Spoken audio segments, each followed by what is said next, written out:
media is so central to how Americans think about things.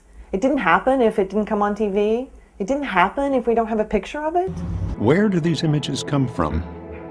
What is the relationship between these images and American foreign policy in the Middle East? We've had a history of denigrating and bestializing the Prophet Muhammad, Islam, and Arabs as a people.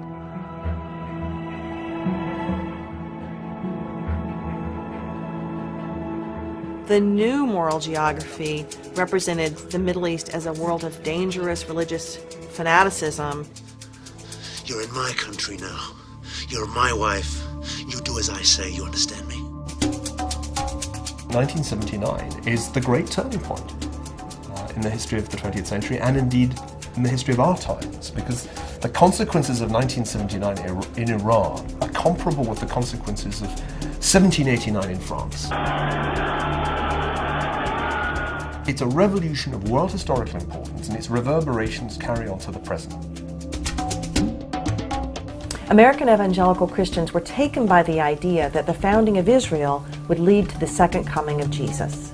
In every case, it was said that those who oppose Israel are against the forces of goodness in the world. They're evil.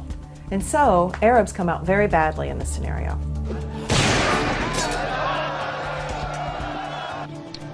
No, I just wanted you to know that I'm a Jew.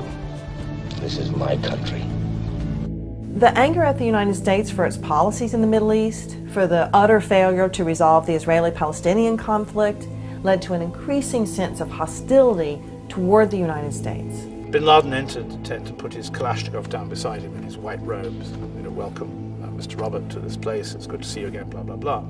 His last words were to me, "I pray to God, Mr. Robert, that he permits us to turn America into a shadow of itself."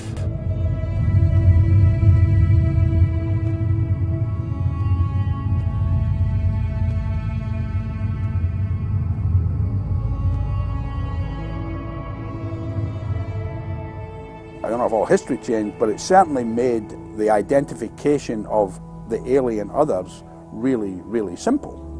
Because we got a really spectacular terrorist event, and we got a very, very rapid dramatis personae cast list, and lo and behold, they were all them guys. So, don't you think that they're the guys we should be frightened of? Now, this is a conversation that you and I ought to have, but let's not take the time of our resource people. May we go to the next question, please? Thank you very much.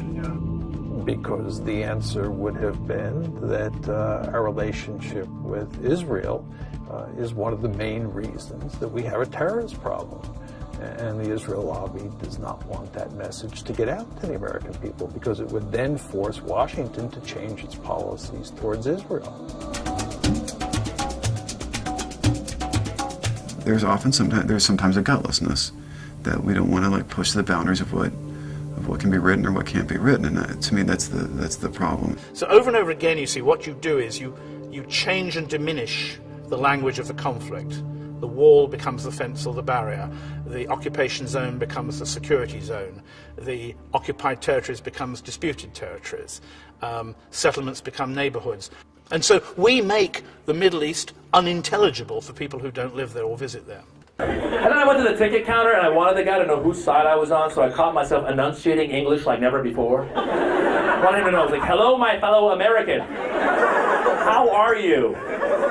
Yes, I'm here to board the aeroplane. Carry-ons? Just this American flag, that's all I'm carrying on."